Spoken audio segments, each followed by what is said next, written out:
Hello YouTube and welcome to my channel. Today's video is on how to build a do-it-yourself test lead rack. When you first start out in electronics, you end up having a drawer full of cables. After a while it starts looking like a pile of spaghetti and it's very difficult to be organized. Seems like the cable you need is always the one at the bottom and it always is woven in with the rest. So today's project is going to help me get rid of the spaghetti and organize my cables. This video is more shop related than electronics related. So I'd like to share a really cool YouTube channel, Russ Vigneault. I'm not sure if that's pronounced right, Russ, but it's Rambling Russ. I'll leave a link down below. I really enjoy his channel. He gives you wonderful tips on how to enjoy yourself in the shop. When I was in college, the test leads were stored on a wooden rack, which was just some 1x stock that had holes drilled in it for some dowels. The dowels protruded and the cables slipped in the slots between them. Searching through Google, I found a couple of pre-made ones. Here's one from AV Shop. It's a wall-mounted cable organizer. This particular one is a stamped steel, probably painted black. It fastens to the wall with 2 screws. Nothing wrong with it at all, except it's costing about $15–16, and then you've got the shipping costs and the time to get here, when I can do it for nothing out of junk I find in the garage. Here's another example of a cable organizer. It's made out of plywood. Someone has taken a jigsaw or a bandsaw and cut some slots in plywood and it works just fine. That's kind of what I'm going for. The materials I used for this build was one piece of 1x2, which if you measure it is actually 1.5 by 3/4 inch. I used a 15.5 inch long piece because it was going to be mounted against the side of a 16-inch wide shelving unit. I needed some dowels. I was going to use 18 4-inch long dowels, about 1/4 inch long, a little bit of polyurethane glue, and some black paint to paint it to make it look a little bit nicer. I was also going to use 2 drywall screws to fasten it to the cabinet. It's kind of funny. The day after you throw something out, you will need it. In this case, it was about 3 months ago that I tossed out all my dowels saying I've never used them, I got to get them out of the shop. So I improvised. It's not wintertime anymore, and I happen to have a couple of fiberglass dowels that were used at the end of the driveway to indicate where the ditch started. These are solid fiberglass shafts, and I've got just enough to cut 18 at 4 inches.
Here you see the finished product.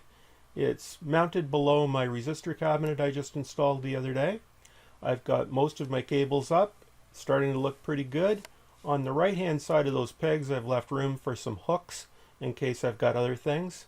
You'll notice the wider spacing over here where I can put fatter cables, maybe AC cords. The hooks would be on the right on this shot. And you can see it blends into the wall cabinet quite nicely. Keeps my cables nice and organized, so next time I need a cable, I can just walk up and go for it. That was a fun build. An hour or two in the shop, and no money spent. Gotta like it.